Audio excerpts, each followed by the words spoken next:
As-tu déjà remarqué à quel point on arrive à s'habituer à tout et même à ce qui nous dérange? Je viens de passer plusieurs vidéos à t'expliquer comment tu peux reprendre le contrôle de ton cerveau en commençant par jouer sur l'équilibre de la balance entre le positif et le négatif, et aussi en adoptant des petites méthodes qui vont te permettre de prendre soin de toi et de ta santé mentale et émotionnelle. Et dans cette vidéo, je voulais te parler d'un autre mécanisme psychologique puissant qui pourrait bien te piéger sans même que tu t'en rendes compte. C'est ce qu'on appelle en psychologie l'adaptation hédonique. Pour faire simple, c'est le phénomène qui fait que ton cerveau préfère s'adapter plutôt que de résister, que ce soit face à la douleur comme au bonheur. Résultat, au fil du temps, ce qui te paraissait inconfortable, voire insupportable, devient de plus en plus normal. Et c'est ce qui fait que l'on reste dans un travail qui nous pèse, dans une relation qui ne nous rend plus heureux, ou encore dans une routine qui nous enferme. Ton cerveau préférera toujours l'adaptation plutôt que le changement. Et pour ça, il te fera même oublier la douleur. Elle sera toujours là, mais tu ne la ressentiras plus. Au final, si tu n'en prends pas conscience, tu peux rester bloqué dans une situation qui ne te convient pas ou qui ne te convient plus juste à cause de ton cerveau. Il faut bien comprendre que l'adaptation hédonique est un mécanisme naturel du cerveau qui fait qu'au fil du temps, on s'habitue à tout et même à ce qui nous fait mal. Le mot hédonique vient du grec hédoné qui signifie plaisir. Il est utilisé pour parler de la recherche du bien-être et de la satisfaction. Et l'adaptation hédonique, c'est tout simplement la façon dont ton cerveau gère les émotions fortes, qu'elles soient positives ou négatives, pour revenir à un état neutre. Et c'est précisément ce mécanisme qui nous pousse à normaliser nos souffrances comme nos réussites sans même qu'on s'en rende compte. Et c'est un piège, parce que si une situation ne te convient pas au début et que ton cerveau ne puisse pas la changer immédiatement, il va tout simplement s'adapter et l'intégrer progressivement pour qu'elle devienne normale. Résultat, tu finis par accepter des choses qui au départ te semblaient inacceptables. Par exemple, un environnement stressant ou toxique. Au départ, tu vas ressentir une petite résistance, mais au fil du temps, tu vas finir par le considérer comme normal. Un travail qui ne te convient plus. Au départ, tu vas ressentir de la frustration, mais ton cerveau va la faire taire pour éviter un conflit interne. Et même dans une relation toxique, au départ, certains comportements vont te choquer, mais à force de répétition, ils vont devenir acceptables et tu ne réagiras plus. Le danger, c'est que ce mécanisme nous pousse à nous habituer à ce qui ne nous convient pas plutôt que de nous encourager à changer. Après, l'adaptation hédonique ne s'applique pas qu'au négatif, comme je te l'ai expliqué au début, elle touche aussi le positif. Et c'est ce qui explique notre éternelle insatisfaction. Quand tu vis un moment de joie, que ce soit une nouvelle acquisition, une réussite ou une bonne nouvelle, ton cerveau l'enregistre, mais très vite il s'y habitue. Ce qui te semblait extraordinaire hier redevient très vite normal. Tu ressens moins d'émotions et tu retombes vite dans l'insatisfaction, même après avoir eu ce que tu voulais. Par exemple, quand tu fais une nouvelle acquisition, tu es très excité sur le moment même, mais en quelques jours, voire en quelques semaines, elle redevient banale. Quand tu atteins un objectif sur le moment, tu ressens de la fierté, mais l'excitation retombe très vite. Même en amour, au début, tous les instants sont magiques et avec le temps, l'intensité s'atténue et la routine prend le dessus. Et ce n'est pas une question de sentiment. En fait, ton cerveau cherche à minimiser les contrastes pour te maintenir dans un état stable. Et dès qu'il perçoit une émotion forte comme un excès, il la neutralise pour éviter la surcharge. En clair, ton cerveau préfère la stabilité plutôt que le changement, même si ça demande d'accepter des choses qui ne nous conviennent plus ou de perdre l'excitation de vivre de belles choses. Et ce phénomène ne s'applique pas qu'aux petites choses du quotidien. Même un changement énorme qui semble bouleverser une vie à jamais finiront par être absorbés par notre cerveau. D'ailleurs, il existe une étude considérée comme une référence majeure en psychologie sur l'adaptation hédonique et la relativité au bonheur. En 1978, 3 psychologues, Brickman, Coates et Janoff Bullman, ont mené une étude dont le titre était « Gagnant de la loterie et victime d'accidents, le bonheur est-il relatif ?» Ils ont comparé 3 groupes de personnes. Des gagnants de la loterie ayant remporté des sommes importantes. Un groupe témoin composé de personnes qui n'avaient rien gagné et d'anciens accidentés graves qui étaient devenus paraplégiques ou tétraplégiques. Et les résultats ont été surprenants. Les gagnants de la loterie ont ressenti une grosse montée de leur bonheur juste après leur gain. Mais quelques mois plus tard, leur niveau de satisfaction était revenu à leur niveau habituel. Ils n'étaient pas significativement plus heureux que le groupe témoin. Les accidentés ont connu une forte baisse de leur bonheur juste après leur accident. Mais avec le temps, leur niveau de satisfaction est remonté et s'est stabilisé autour du même niveau qu'avant l'accident. Pourquoi ? Parce parce que notre cerveau s'habitue à tout et même à des événements extrêmes. Après un gain au loto, la richesse devient une nouvelle normalité. L'excitation retombe et on retrouve nos anciens schémas de pensée et d'émotion. Après un accident, la perte est brutale, mais notre cerveau finit par compenser et par créer un nouvel équilibre. Au final, cette étude démontre parfaitement que ni les événements positifs ni les négatifs ne changent durablement notre niveau de bonheur. Et ce piège psychologique a des conséquences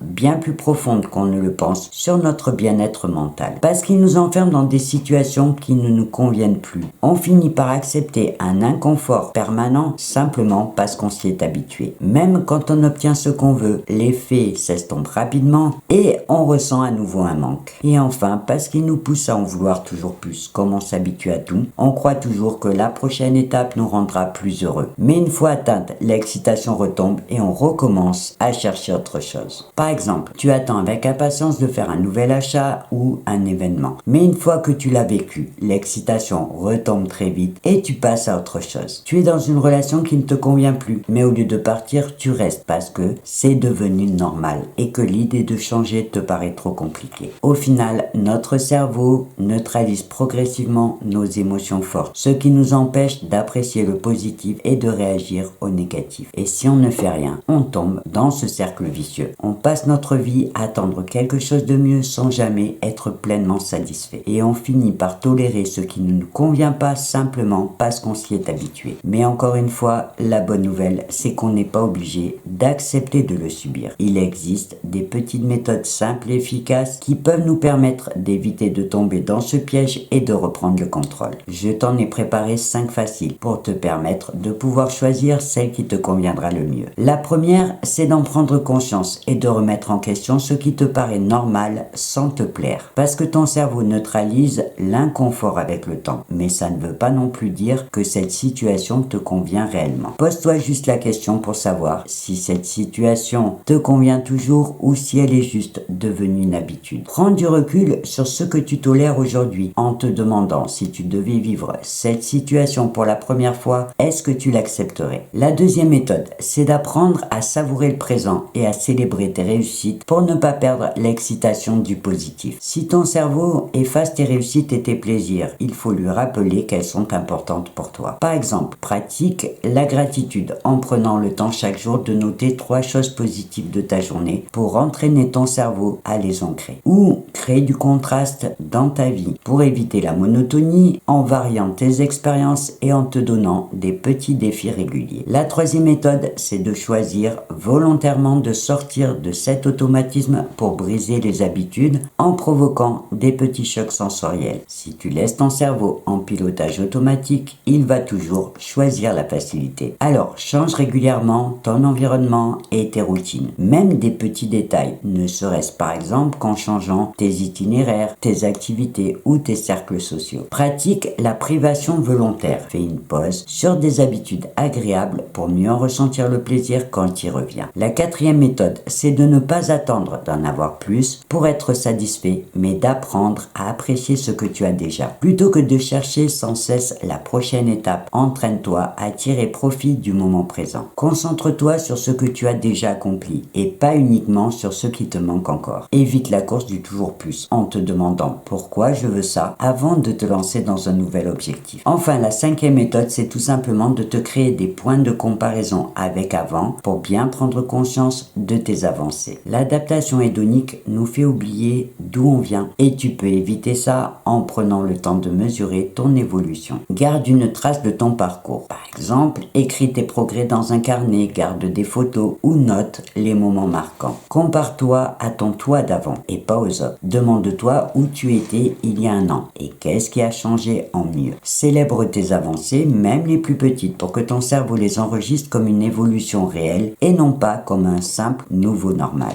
Attention, je précise que l'idée n'est pas d'arrêter d'évoluer ou de s'empêcher d'aspirer à mieux, mais juste d'éviter de tomber dans ce piège d'un cycle sans fin d'insatisfaction ou d'accepter par habitude une vie qui ne nous correspond plus. Pour conclure, je te dirais qu'encore une fois, il n'appartient qu'à toi de choisir si tu laisses ton cerveau t'habituer à tout ou si tu préfères en reprendre le contrôle. Ce mécanisme peut être une force pour nous aider à surmonter des épreuves, mais il peut vite devenir un piège quand il nous oblige à supporter des choses qui ne nous conviennent plus ou à perdre la saveur de ce que l'on a déjà. Si tu le laisses faire, ton cerveau continuera à lisser tes émotions, à minimiser tes réussites et à te maintenir dans une routine qui ne te correspond peut-être plus. Alors qu'en appliquant ces petites méthodes, tu peux inverser la tendance et reprendre le contrôle. Maintenant, c'est à toi de passer à l'action. As-tu déjà ressenti cette sensation de t'habituer à une situation qui au fond ne te convenait plus? Je te laisse réfléchir à tout ça au calme et avant de te quitter, je te rappelle juste que si tu as des questions, des réactions à partager, tu peux le faire directement dans la partie commentaires